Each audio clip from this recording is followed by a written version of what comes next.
Today I'm making squash soup. So I bought squash soup. Really tastes best if you have at least 2, maybe even 3 different kinds of squash. So I bought an acorn squash and a butternut, and then I already have pumpkin made.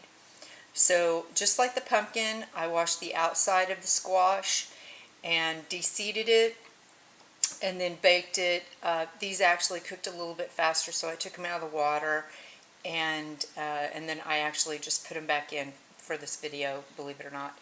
And what I'm going to do is let it all cool enough to work with it. I'm going to peel it just like I did with a pumpkin, and I'm going to chunk it up.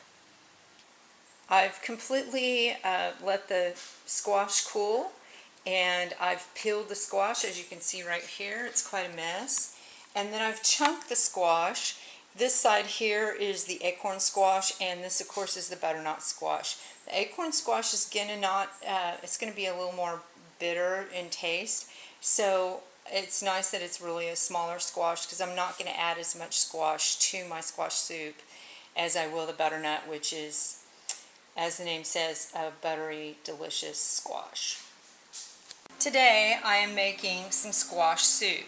The recipe calls for 6 cups of squash. So I'm starting with my pumpkin that I've already made, and I'm going to do about a third pumpkin, maybe a little less, and I'm going to use some of my butternut squash, and I'm going to actually do about 2/3 butternut squash, and then another little bit of the acorn squash. Like I mentioned before, it's not the sweetest tasting squash.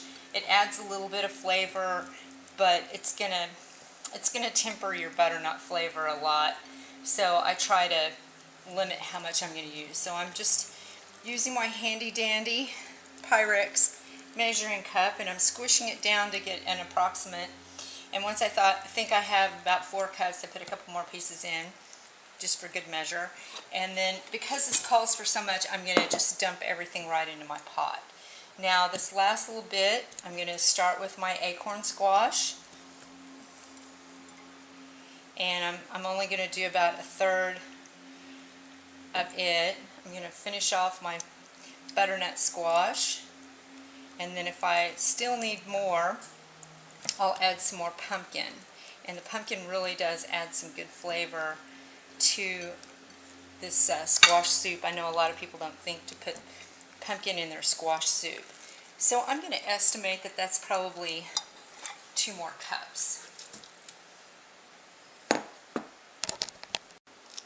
The recipe calls for the squash to be pureed,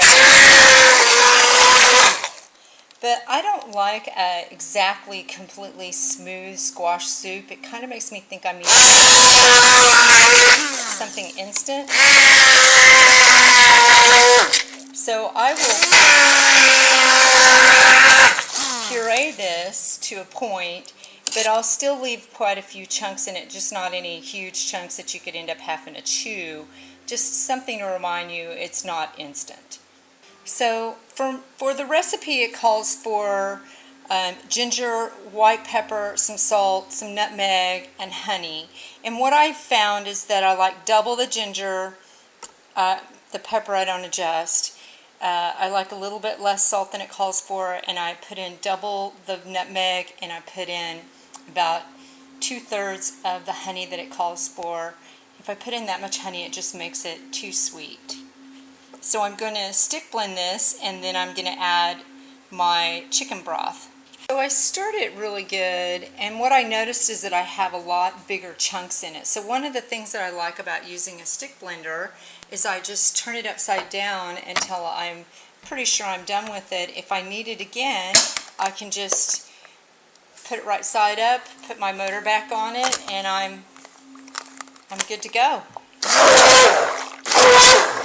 Okay, so this has got just a few little tiny chunks in it, nothing really big, nothing that's going to distract you while you're eating it. So this squash soup is cold, and now I could either put it in a container and heat it at a later time, or I could heat it up now. And it's good to go for dinner. A little bit of crackers or some toast, and it's a delicious fall or winter meal.